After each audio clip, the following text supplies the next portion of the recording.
Assalamualaikum warahmatullahi wabarakatuh, dan salam sejahtera untuk kita semua. Keterampilan mengayuh pedal adalah hal yang paling utama dalam bersepeda. Baik buruknya teknik mengayuh pesepeda akan menentukan bagus tidaknya kinerja mereka. Sayangnya, karena kita sudah memulai bersepeda sejak kecil, kadang-kadang kita sudah menganggap kemampuan mengayuh kita sudah mumpuni. Tidak ada lagi yang perlu diperbaiki.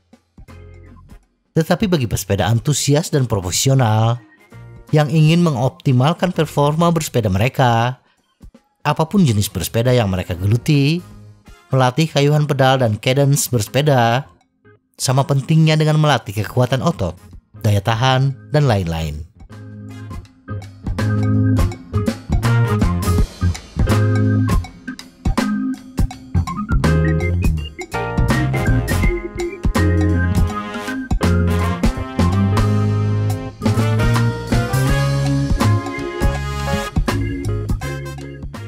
Apa itu cadence? Cadence dalam bersepeda adalah seberapa cepat pedal kita berputar. Seberapa banyak putaran pedal yang dihasilkan dalam 1 menit. Biasanya diukur dalam revolution per minute atau RPM. Pentingnya cadence karena turut menentukan berapa power atau daya yang kita hasilkan ketika bersepeda. Output daya pesepeda adalah hasil kali gaya dengan cadence. Daya sama dengan gaya dikali kecepatan. Oleh karena itu, kita dapat meningkatkan keluaran tenaga dengan menekan pedal lebih keras, meningkatkan tenaga atau torsi. Biasanya menggunakan gear ratio yang tinggi, atau meningkatkan cadence, atau keduanya. Apakah ada cadence yang ideal untuk bersepeda? Dari rumus daya atau power tadi, kita dapat melihat hubungan antara gaya, kekuatan otot atau torsi dengan cadence. Kombinasi gaya dan cadence untuk menghasilkan daya atau power yang sama mempengaruhi fungsi otot dan kelelahan, serta konsumsi oksigen. Menggunakan cadence yang rendah pada keluaran daya yang sama memaksa kita untuk menggunakan torsi atau kekuatan otot yang besar, sehingga otot kaki kita akan bekerja lebih keras dan lebih cepat lelah. Sebaliknya, cadence yang lebih tinggi mengalihkan pengerahan otot yang besar ke sistem kardiovaskular. Pada keluaran daya yang sama, mengayuh lebih cepat akan mengurangi gaya rata-rata selama kayuhan pedal, tetapi meningkatkan konsumsi oksigen untuk meningkatkan kontraksi otot kaki. Sederhananya, setiap putaran pedal kita membutuhkan 1 kontraksi otot, dan setiap kontraksi otot membutuhkan suplai oksigen. Sehingga semakin banyak putaran pedal dalam 1 menit, maka konsumsi oksigen pun akan lebih banyak. Untuk menentukan cadence yang ideal, maka kita berupaya meminimalkan konsumsi oksigen, tetapi tidak membuat otot cepat lelah. Masalahnya adalah setiap pesepeda memiliki aspek fisiologis yang berbeda. Ada pesepeda yang serat ototnya didominasi serat otot tipe 1, kedutan lambat. Dan ada pula yang didominasi serat otot tipe 2, kedutan cepat. Sehingga sulit untuk menentukan cadence mana yang ideal untuk semua orang. Apa cadence bersepeda yang baik?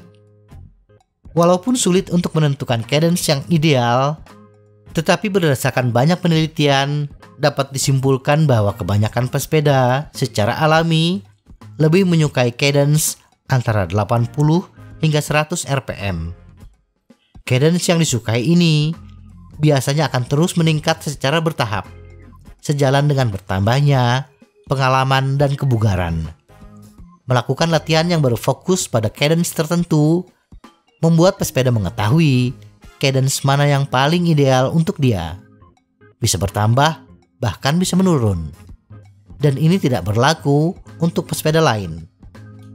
Pesepeda pemula cenderung mengayuh pedal sepedanya lebih lambat ketika bersepeda dalam durasi lama atau saat menanjak. Biasanya antara 65 hingga 85 rpm. Lambatnya cadence yang mereka terapkan bisa jadi akibat sistem aerobik yang kurang berkembang dan efisiensi mekanis yang lebih rendah untuk mengayuh.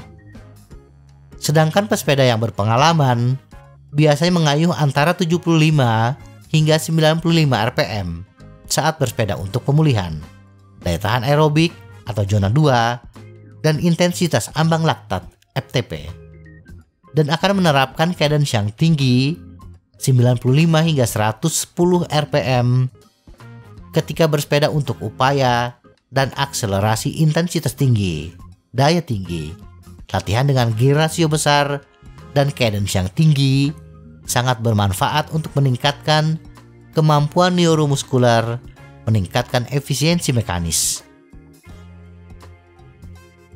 Manfaat pelatihan pada cadence yang berbeda. Latihan yang baik dapat menurunkan tingkat kebutuhan oksigen dan kebutuhan bahan bakar untuk keluaran daya tertentu. Latihan ketahanan akan meningkatkan kemampuan kita untuk memecah bahan bakar menjadi energi yang dapat digunakan sehingga mampu memanfaatkan energi tersebut untuk pekerjaan mekanis.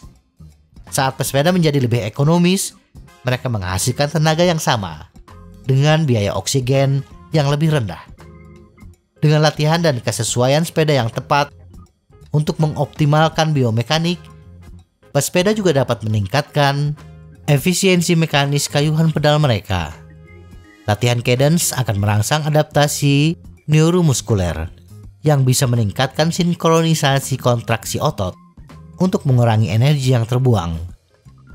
Tujuan dari pelatihan cadence bukan untuk mengikuti satu cadence ideal seorang pesepeda profesional. Tujuannya adalah untuk meningkatkan rentang cadence yang dapat digunakan pesepeda secara efektif untuk menghasilkan tenaga. Pesepeda terbaik memiliki kelincahan cadence yang baik. Artinya, mereka dapat dengan cepat beralih dari gaya tinggi, cadence rendah, ke gaya rendah, cadence lebih tinggi, sesuai tuntutan keadaan. Kapan menggunakan cadence tinggi dalam bersepeda? Waktu yang tepat untuk menerapkan cadence tinggi antara lain sprint, serangan, menjelang finish, akselerasi, time trial, dan breakaway solo. Dengan cadence tinggi, kita akan menggeser pemanfaatan kekuatan otot ke sistem aerobik, sehingga mengurangi potensi kelelahan otot yang fatal. Inti dari latihan ketahanan adalah untuk meningkatkan kapasitas aerobik, sehingga kita dapat membayar biaya metabolisme yang meningkat. Kapan penggunaan cadence rendah dalam bersepeda? Cadence rendah akan berguna untuk melatih daya tahan otot, menghasilkan torsi tinggi, dan berakselerasi. Cadence rendah juga digunakan untuk menghemat energi dan menjaga momentum saat bersepeda dalam kelompok. Semoga informasi ini bermanfaat. Tetap sehat. Salam goes.